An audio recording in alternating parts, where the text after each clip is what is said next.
But first, the Business Council of Australia has warned the Anthony Albanese government to act now or we'll see Australia's living standards plummet. In a new report, the BCA states that Australia is standing on a burning platform and the government's industrial relations reforms, the green energy transition and the lack of corporate tax reforms are the main issues putting our future at risk by fueling low productivity and high inflation. Joining me now is News Corp senior columnist Patrick Carlyon. Patrick, the BCA also states that the economic mismanagement we're seeing is behind the reason why rates are so high. The RBA can't really move on rates with these conditions. Well, low productivity generally means high inflation, and inflation is the big problem at the moment, and that's why we have rates, rising as they are, and we haven't had any tax cuts, any rate cuts.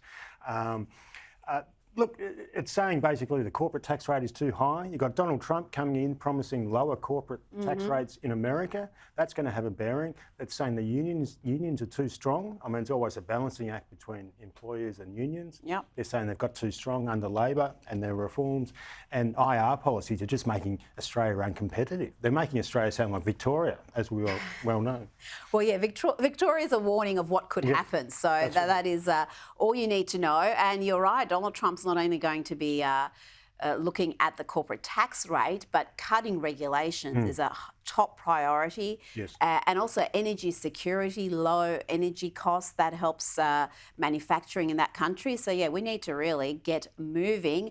And that cost of living crisis is even having an impact on Australians being able to afford their medicines. They're being forced to sacrifice seeing the doctor or getting their prescriptions filled to put food on the table. This is according to the Australian Bureau of Statistics' latest patient experiences survey. Patrick, this trend is evident in lower socio-economic areas, but it's also evident in middle income areas where between 7.5% and 9% of people delayed or did not get a prescription filled or see a doctor purely because of cost. Yeah, look, I think it's a very telling number, isn't it? I mean, we saw it during COVID when people didn't go to the doctor, they didn't go and get symptoms tested, they got sicker, they got cancer, they died, whereas they might have been saved.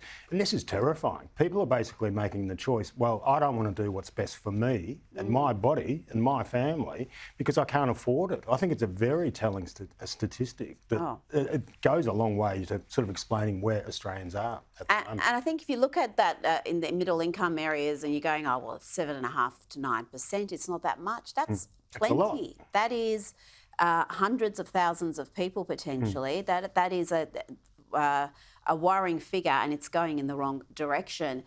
Now, Xi Jinping has praised Anthony Albanese for the turnaround in the relationship between Australia and China. In a meeting between the two leaders at the G20 summit, he said, I wish to work with you, Mr. Prime Minister, to make our comprehensive strategic partnership more mature, stable and fruitful and project more stability and certainty to the region and the wider world. Goodness me. Patrick, why is Beijing cozying up to Anthony Albanese? This is not isolated. There's been a few comments in recent weeks that have all been very complimentary for the Prime Minister. Yes, it is quite a turnaround. And I think it's a very simple answer. It's called Donald Trump. Yes. Basically, he's going to impose tariffs. China's suddenly thought, wow, well, that $20 billion worth of Australian products that we banned over the last 2 years, maybe we actually need those. Let's try and pretend to be friends.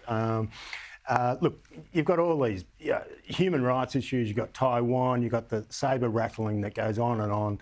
China needs Australia's help in this instance, and that's why he's probably being a little bit more, civilised, let's say, in his take on Australia. Yeah, China doesn't like it when that economic coercion is used against them, and that's what the US is going to do, and that's what Donald Trump did so effectively, not just in weakening China, but in weakening countries like Iran, because he went to China and said, if you buy Iranian oil, then we're going to slap a massive tariff on all your goods, and they stopped buying Iranian oil.